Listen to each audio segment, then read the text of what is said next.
আসসালামু আলাইকুম সবাইকে। তো আজকে আমরা শিখবো, আমাদের পরবর্তী লেকচার ভিডিওতে চলে আসছি। আমরা আজকে যেটা শিখবো সেটা হচ্ছে আমাদের অক্টাল টু বাইনারি, অক্টাল থেকে বাইনারিতে কিভাবে কনভার্ট করতে হয়। আরো একটা পার্ট শিখবো এটার পরে, যে বাইনারি থেকে কিভাবে অক্টালে আমরা নাম্বার সিস্টেম কনভার্ট করতে পারি। আচ্ছা, তো প্রথমত আমি এখানে আমাদের অক্টাল ডিজিট গুলো লিখে রাখছি। আমাদের অক্টাল ডিজিট গুলো কত থেকে শুরু হয়? 0 থেকে বেস 7 পর্যন্ত চলতে পারে, তাই না? তাহলে 0 থেকে শুরু করে আমি এই যে 7 পর্যন্ত লিখে রাখছি। ওকে, আর আমাদের জিরোর যদি আমি বাইনারিতে কনভার্ট করি তাহলে কি হবে? জিরো, তাই না? তিনটা ডিজিটে কেন কনভার্ট করছি? সাধারণত বাইনারিতে বেস আমাদের কত হয়? 2, আর অক্টালে বেস কত থাকে? 8, তাই না? তো এটাকে আমরা লিখতে পারি না 2 পাওয়ার 3, এই যে 2 পাওয়ার 3, আর এর লিখলে বাইনারিতে লিখলে কি হয়? 2 পাওয়ার 1, তাই না? তো আমরা 2 পাওয়ার 3 দিয়ে রিপ্রেজেন্ট করতে পারি। তো সেক্ষেত্রে আমাদের প্রতি অক্টালের একটা ডিজিটের জন্য তিনটা করে আমাদের রিপ্রেজেন্ট করতে হয় বাইনারিতে। এটা আমাদের একটু মাথায় রাখতে হবে। তো এখানে 1 আছে, তাহলে এটা কি হবে? 0 0 1 2 থাকলে কত হবে? বাইনারিতে সেটা 10, আর সামনে একটা 0 দিব, 3 বিট করে আমরা নিব সেজন্য। আচ্ছা, এরপরে 3 থাকলে 0 1 1, এভাবে আমি টোটাল অক্টালের ডিজিট গুলো বাইনারিতে কত হবে আমি এখানে লিখে রাখছি। আপনারা খুব সহজে এটা ক্যালকুলেটরে কনভার্ট করতে পারেন। আসুন আমরা একটু এটা সহজে শেখার চেষ্টা করি। তো আমরা একটা টেকনিক দিয়ে করতে পারি, সেটা হলো আমি লিখলাম 1, দেন হলো 2, দেন হলো 1 এর ডাবল হলো 2, 2 ডাবল কত করলে কত হয়? 4, 4 এর ডাবল করলে কত হয়? 8। আচ্ছা, মানে 2 গুণ করে যদি করি, এরপরে আমরা যে কাজটা করতে পারি, 0 তো 0ই, 1 যখন করবো আমরা, তখন দেখুন তো এখানে 1 আছে, এই যে এই পর্যায়ে কিন্তু 1 আছে, তাহলে আমাদের এখানে 1 দিব, আর বাকি সবগুলো হবে 0। ওকে, রিপ্রেজেন্ট যদি করি, আর যেহেতু বাইনারিতে, অক্টাল থেকে বাইনারিতে কনভার্ট করার সময় কয়টা করে বিট নিব? 3টা করে, তাহলে এটা হবে 0 0 1, এই যে আমরা 0 0 1 করে ফেলছি। ওকে, দেন আমি যদি এই যে 2 করি, 2 দেখুন তো কোথায় আছে আমাদের? এই যে বরাবর 2 আছে না? এই যে যেখানে আপনার ওই ডিজিটটা থাকবে, ওইখানে ওই ডিজিট গুলোতে 1 দিয়ে দিবেন। তাহলে এখানে 2 আছে, এখানে দিব 1, আর বাকি সবগুলো ডিজিট সামনে পিছন যেখানেই থাক 0 দিয়ে দিবেন। তাহলে 0 0 0। তাহলে দেখুন এই যে আমি যদি 3 বিট দিয়ে রিপ্রেজেন্ট করি তাহলে হবে 0 1 0, এই যে লিখলাম 0 1 0। আচ্ছা, তাহলে 3 করি, 3 কি এখানে কোথাও আছে? এখানে কিন্তু নাই। তাহলে যদি এরকম কোনো ডিজিট আমাদের এইগুলাতে না থাকে, আমরা একটা কাজ করে নিব। সেটা হচ্ছে যে আমাদের যে কাজটা করতে হবে, আমাদের কিছু সংখ্যা যোগ করে দেখতে হবে এইগুলোর মধ্যে এই তিনটা আমরা পাই নাকি। আচ্ছা, কত কত যোগ করলে আমরা 3 পাই বলুন তো? এই যে খুবই সহজ, 2 আর 1 যোগ করলে আমাদের 3 হয়ে যায় না? তাহলে আমাদের এই 3 বানানোর জন্য 2 প্রয়োজন আর 1 প্রয়োজন। 2 আর 1 যোগ করলে 3, তাহলে আমরা এখানে একটা অন দেবো, এখানে একটা অন দেবো, বাকি সামনে 0। যেহেতু যে পজিশন গুলো আমার প্রয়োজন ওই ডিজিটটা বানাইতে, ওই পজিশনে অন দিব, বাকি সবগুলো দিতে হবে 0। তাহলে যেটা হয় সেটাই আমাদের বাইনারি। তাহলে 0 1 1 পেজে পেয়ে গেলাম। আচ্ছা, আমি যদি 4 করি, 4 তাহলে এই যে 4 ডিরেক্ট আছে, তাই না? তাহলে 1 0 0, এই যে 100। দেন আমি যদি 5 করি, 5 কিন্তু এখানে নাই। তাহলে 5 যদি না থাকে, আমরা যে কাজটা করতে পারি সেটা হলো কার কার যোগ করলে 5 হয়? এই যে 4 আর 1, এই দুটা কিন্তু যোগ করলে আমাদের 5 হয়ে যায়। তাহলে এটা কি হবে? এখানে একটা 1, এখানে একটা 1, আর মাঝে একটা হবে 0, সামনে 0 তো আর আমাদের এখানে প্রয়োজন পড়তেছে না। তাহলে হবে 1 0 1, এই যে দিয়ে ফেললাম। আচ্ছা, 6 করতে গেলে কার কার যোগ করলে 6 হয়? এই যে 4 রে যোগ করলে 6 হয়, আর 2 রে যোগ করলে 4 আর 2 6। তাহলে এখানে হবে 1, এখানে হবে, বাকি সব জায়গায় কি দিতে হবে? 0। তাহলে এই যে 0 দিয়ে দেবো, তাহলে 1 1 0। এভাবে ঠিক 7 ও আমাদের কি করতে হবে? 1 যোগ 2 যোগ 4 করলে 7, তার মানে ট্রিপল 1। এইভাবে আমরা অক্টাল থেকে কিন্তু খুব সহজে বাইনারিতে কনভার্ট করে নিতে পারবো। ওকে, তো আমাদের এইটা একটু মাথায় রাখতে হবে, আর না পারলে আমরা ক্যালকুলেটরে একটু করে নিব। আচ্ছা, এখন তাহলে আমরা যদি এইগুলো সুন্দর মতো শিখে ফেলি, তাহলে আমি একটা কাজ করি, সেটা হচ্ছে আমরা একটু অক্টাল থেকে কিভাবে আমরা বাইনারিতে কনভার্ট করব আমরা কিছু প্র্যাকটিস করে দেখি। তো আমি একটা ডিজিট পেলাম, সাপোজ 1 2 7। ওকে, তো এইটা আমাদের আছে হলো 8-এ। আপনার চাইলেও 2 এ কনভার্ট করে দেখান, খুবই সহজ। আপনি এখানে লিখবেন 1, তারপরে লিখবেন 2, তারপরে 7।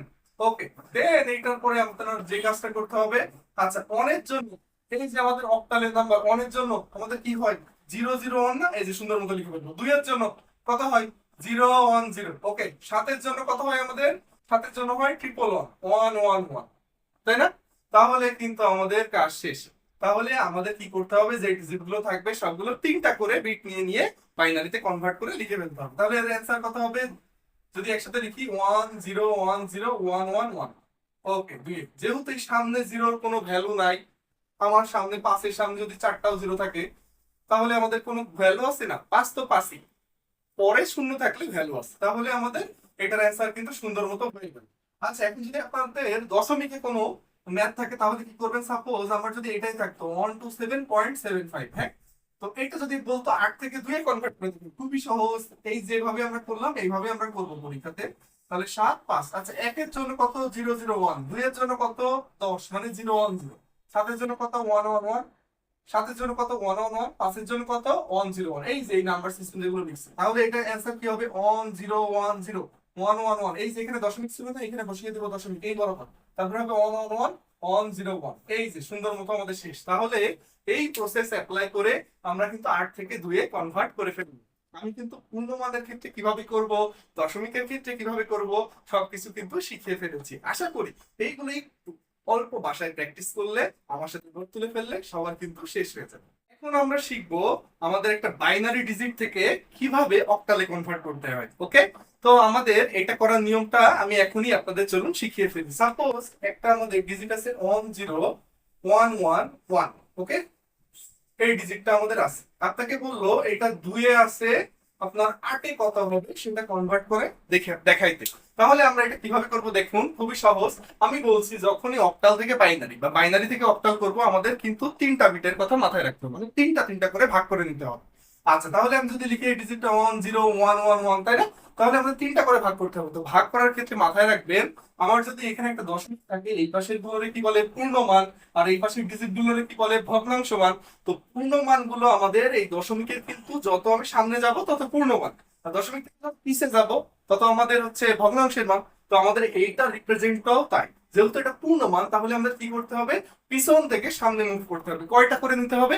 3টা করে বিট নিতে হবে। যেহেতু আমাদের অক্টালে করতে গেলে 3টা করে বিট রিপ্রেজেন্টেশন লাগে, তাহলে আমাদের এই যে পিছন থেকে কাউন্ট করুন, 111 কয়টা হলো? 3টা। আবার এখানে আমাদের দেখুন আছে 01, 2টা আছে, কিন্তু আমাদের কয়টা করে রিপ্রেজেন্ট করতে হয়? 3টা করে। তাহলে যদি কোনো সময় আমরা খেয়াল করে দেখি আমাদের বিট কম আছে, 3টা হইতেছে না, তখন আমরা একটা 0 দিয়ে বসিয়ে নিই। তাহলে এখানে একটা কি দিব? 0। তাহলে এখানেও 3টা হয়ে গেল, এখানেও 3টা। আচ্ছা, তাহলে আমাদের এই যে 10 এর জন্য আমরা কত পাই? এই যে লিখবো 2। ট্রিপল ওয়ান থাকলে কত হয়? 7। ওকে, সুন্দর। তাহলে এটার অ্যান্সার হবে 278। কত সহজ, তাই না? খুব সিম্পলি কিন্তু আমরা শিখে ফেললাম। এরপরে আমরা শিখবো যে আমাদের যদি কোনো একটা ডিজিট দশমিকে থাকে, ওকে, তাহলে কি হবে? পূর্ণমান এবং ভগ্নাংশ 2টা মিলে থাকে। আচ্ছা, আমি এখানে দিলাম 1110। ওকে, আপনাদের 2 এ আছে, এইটাতে এখন কনভার্ট করতে হবে 8 এ কত হয়, তাই না? তাহলে আমাদের যে কাজ করতে হবে, এখানে সুন্দর মতো লিখবেন 11110 দশমিক 1110। আচ্ছা, এটা কিন্তু আমি এখনই শিখিয়ে ফেললাম যে দশমিক থাকলে পূর্ণমানটা কি করতে হবে? সামনের দিকে মুভ করতে হবে। আর দশমিকের পরের অংশগুলো কি করতে হবে? পিছের দিকে মুভ করতে হবে, তাই না? তাহলে আমরা এটাই করি। এই যে এখান থেকে আমি সামনে মুভ করি, এই যে 3টা, এখানে আমাদের কিন্তু 2টা আছে, তাহলে আরো একটা কি লাগবে? 0। ওকে, সুন্দর। এরপরে এইটা আমরা কি করবো? এই পাশ থেকে মুভ করবো। এখানে আমাদের আছে 111, কিন্তু এখানে খেয়াল করে দেখি আমাদের শুধু 0 আছে। তাহলে আমাদের আরো কয়টা বিট রিপ্রেজেন্ট করতে হবে? 2টা। তাহলে যেহেতু আমরা এটা যত দশমিক থেকে আমরা কি পরে যাইতেছি, তাহলে পরে যাইতে গেলে কি করতে হবে? এখানে যে কয়টা ডিজিটের অভাব আছে, 3টা প্রয়োজন, 2টার অভাব, তাহলে আমরা 2টা 0 দিয়ে কাভার দিয়ে দেবো। আচ্ছা, তাহলে একটা থাকলে কত হয়? 11 থাকলে 3। তারপরে 110 থাকলে কত হয়? 6। ট্রিপল ওয়ান থাকলে কত হয়? 7। আর সবগুলো 0 থাকলে 0। তাহলে এটার অ্যান্সার হবে 36.70 আরটি কনভার্ট করলে। তো এভাবে খুব সহজে পূর্ণমান এবং দশমিক থাকলে কিভাবে আমরা অক্টাল থেকে বাইনারি এবং বাইনারি থেকে অক্টাল কনভার্ট করবো, আশা করি সকলে আপনারা বুঝতে পেরেছেন। খুবই ইজি ভাবে। সকলে ভালো থাকবেন, সুস্থ থাকবেন।